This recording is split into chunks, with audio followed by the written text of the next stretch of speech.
Урматтуу министр, айтсаңыз, ошол сүттүн сапатын жогорулатууга $1,5 миллион каралып атат да ушул проектте. Сапатын жогорулатууда ошол фермерди үйрөтүүгө дейт. Жана да башка.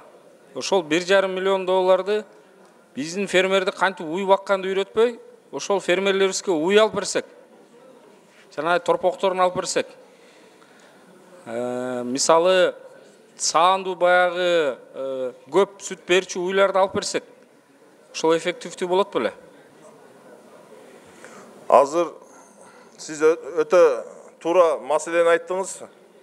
Бул жерде $1,200,000 ақш ошол ар бир фермерге орточо эсеп менен $1000 каралган эле.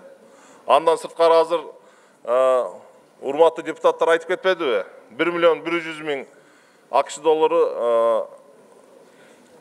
идентификацияга бөлүнүп калыптыр депчи, идентификация бүттү го деп.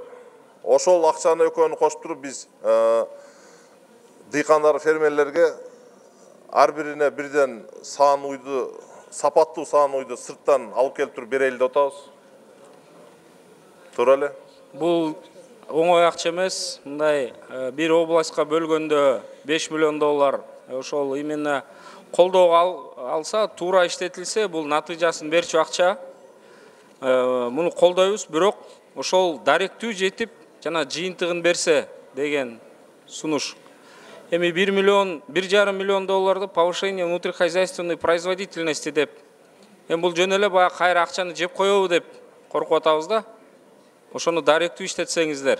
Анан эми бул биринчи фазасы экен. Кийинки фазасында ошол жалпы республиканын башка областтарындагы кошо камтысаңыздар. Рахмат.